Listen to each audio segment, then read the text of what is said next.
President Lillian Pincus, Ambassador Ron Dermer, members of Congress, Israeli ministers, members of the Knesset, distinguished guests, friends, and fellow Americans. It is great to be back to AIPAC, the largest and most influential gathering of the Friends of Israel in the United States.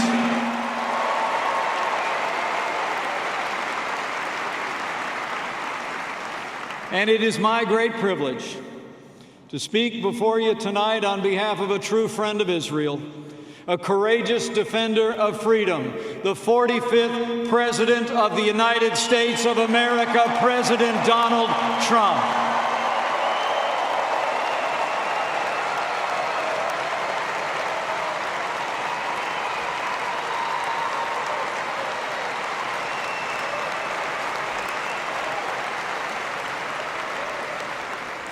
Thanks to the support of so many in this room, President Trump won a historic victory. And I'm here to pay a debt of gratitude to all of you who helped elect a president who I know will make America great again.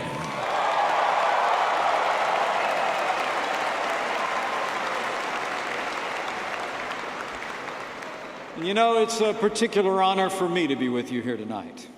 My relationship with AIPAC spans more than a quarter of a century. It began with the mentoring role of Indiana's Hart Haston in my life back in 1988 as a first-time candidate for Congress. After I arrived in Washington, D.C. in 2001, it continued through my friendship with Marshall Cooper and others in this great organization. During my tenure as a congressman, as governor of Indiana, members of AIPAC were there with friendship and support and prayers.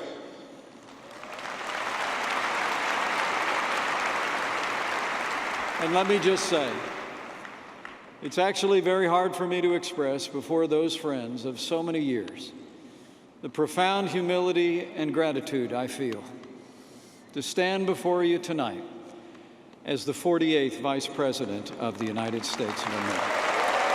From the bottom of my heart, thank you.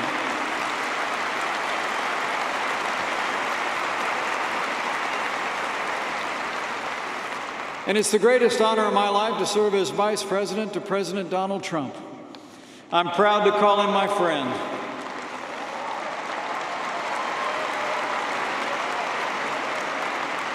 I'm proud to call him my president, but honestly, I was never more proud than when at the outset of his very first joint address to Congress, President Trump paused to condemn threats and acts of vandalism against Jewish communities across America. He reminded us boldly that, quote, while we may be a nation divided on policies, we are a country that stands united in condemning hate and evil in all its very ugly forms.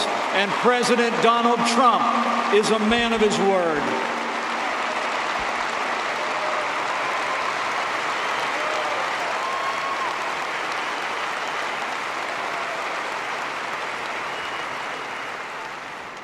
And he's a man of action. For the first time in a long time, America has a president who will stand with our allies and stand up to our enemies.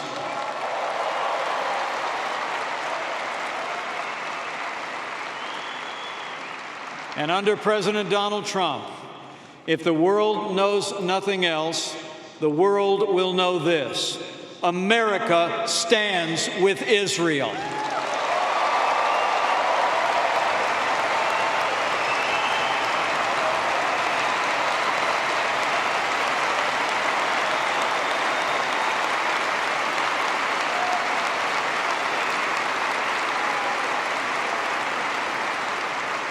President Trump and I stand with Israel for the same reason every freedom-loving American stands with Israel. Because her cause is our cause. Her values are our values. And her fight is our fight.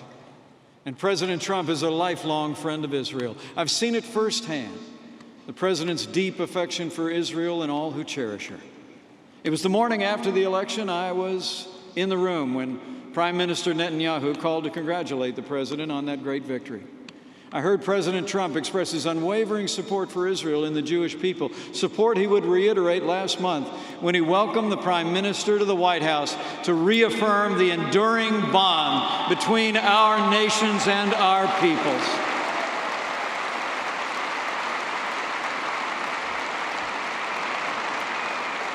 As President Trump said then, America's alliance with Israel is, quote, remarkably strong. But in his usual style, he said he is confident that it will be even stronger and reach even greater heights.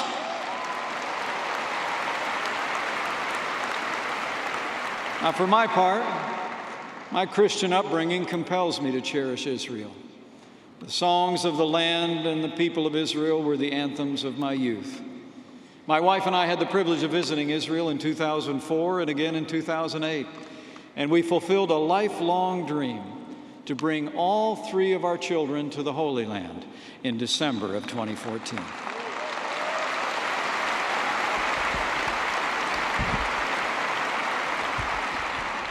Let me say from my heart, as for me and my house, we pray for the peace of Jerusalem and all who call her home.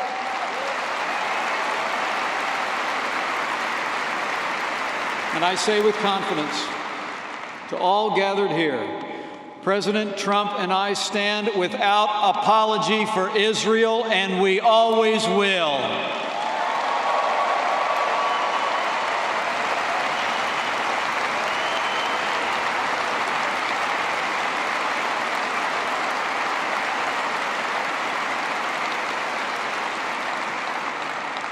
I mean, just look at the actions President Trump has taken since he took office. Like when he named Governor Nikki Haley to be America's ambassador to the United Nations.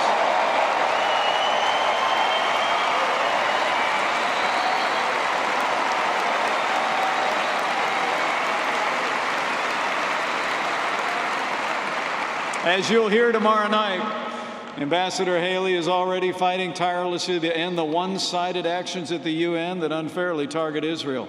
And under President Trump, the United States will no longer allow the United Nations to be used as a forum for invective against Israel or the West.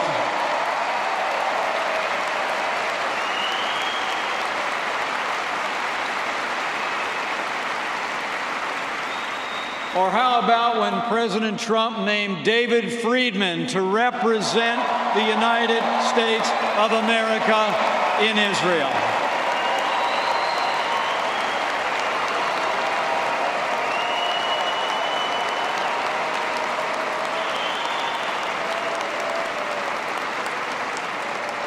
David is an unabashed advocate for a stronger Israel-America relationship, and our friendship will be stronger after he gets sworn in as ambassador. And I got to tell you, I just can't wait. This week, it will be my high honor to administer the oath of office to Ambassador David Friedman.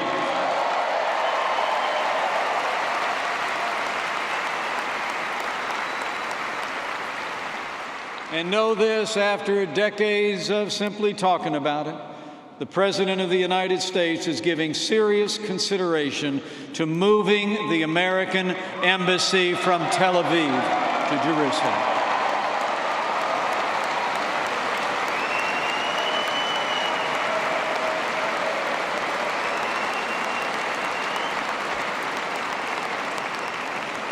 But let me be clear.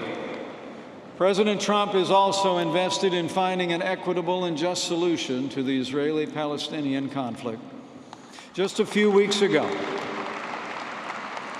the President dispatched Jason Greenblatt, his special representative for international negotiations, to visit Israel and the Palestinian territories and to bring a message that President Trump is committed to forging a lasting peace in the Middle East.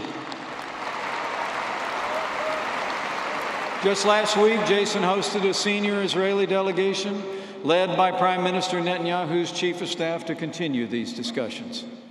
And while there will undoubtedly have to be compromises, I can assure you all, President Trump will never compromise the safety and security of the Jewish state of Israel.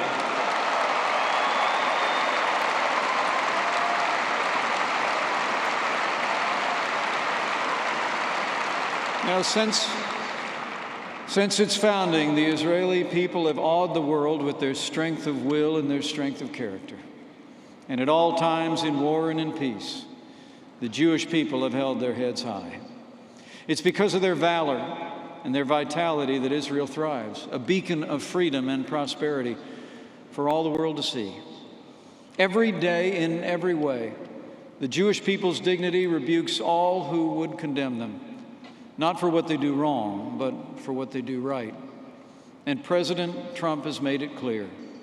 America stands alongside Israel as friends and as allies, and together we will confront those enemies who threaten our people and all that we hold dear. I'm proud to say today America's support for Israel's security is at a record level. And President Trump has made it absolutely clear. Our commitment to Israel's defense is non-negotiable. Not now, not ever.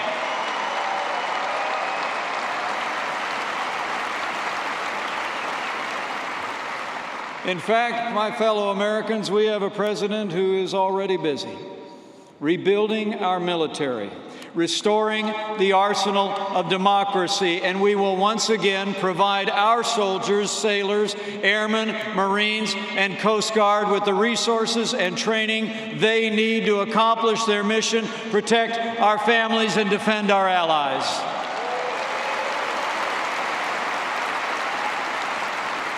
And in President Trump, America has a leader who will call our enemies by their name.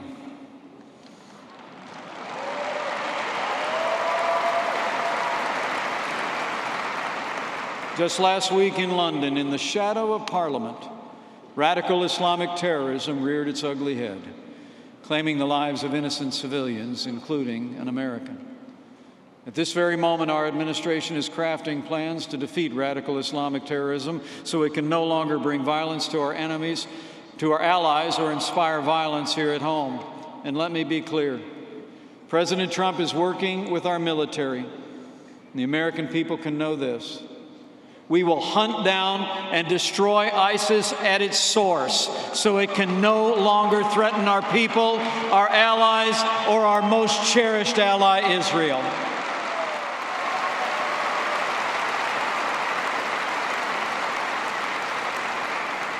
And finally, under President Donald Trump, America will stand strong in the face of the leading state sponsor of terrorism. This administration has put Iran on notice.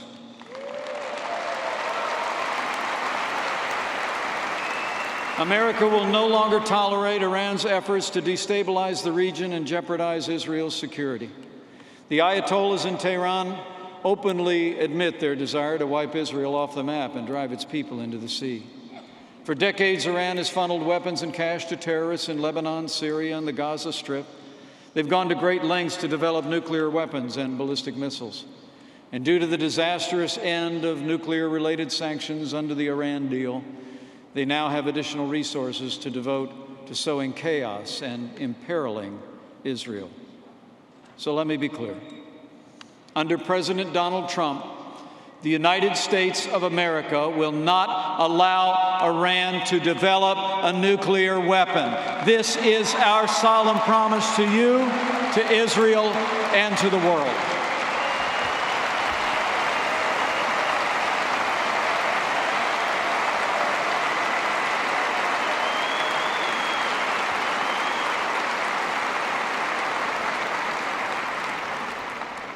History attests that enmity toward the Jewish people often turns from evil thought to evil action. My family and I paused to reflect on this truth of history just over a month ago while I was representing the United States in Munich, Germany. After attending the security conference, My family and I traveled to the first Nazi concentration camp in Dachau. I'd been there as a young man, but Karen and I wanted our daughter to see it too. We arrived at the camp in an early morning fog, and we were accompanied on our tour by Abbe Noer, a 93-year-old Holocaust survivor who had been imprisoned in Dachau as a 17-year-old boy. As we walked through the camp, Abbe described to me the hellish life he endured, toiling away as a slave while those around him were taken away, one by one, never to return. And then he stopped, looked up at me with tears in his eyes and said words I'll never forget. He said, "Then the Americans came."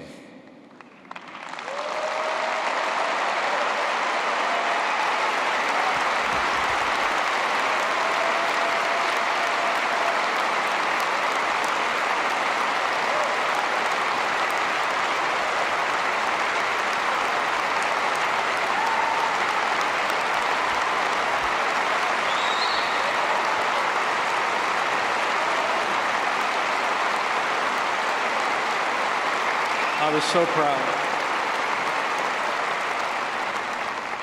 Those words underscored the imperative of American strength, and they powerfully remind us of the immutable bond between our people and the people of Israel. Under President Trump's leadership, America will be strong, stronger than ever before. And as the President said not long ago, our nation's friendship with Israel will grow even stronger. Together, we will reach even greater heights to the benefit of our two peoples and the world. We stand with Israel today and every day because our bond was knit millennia ago in the finery of faith. Over the mantle of our home since the year I was first elected to Congress are framed words that have long inspired our little family. We had them in our home in a small town in Indiana. We had them in the governor's residence. And now they're displayed over the mantle in the home of the Vice President of the United States. They come from the book of Jeremiah, and they read, "For I know the plans I have for you, plans to prosper you and not to harm you, plans to give you hope and a future." These words are as true today as they were in millennia past, and they should give us, all of us, renewed hope that even in these troubled times of widening challenges and unknowable threats, that our bond is unbreakable and our future is bright. And I know with all of my heart that with your help,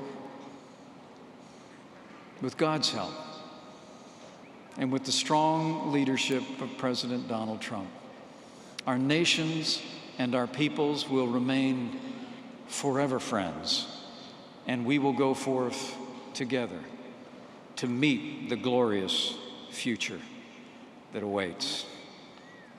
Thank you. God bless you. God bless Israel, and God bless the United States of America.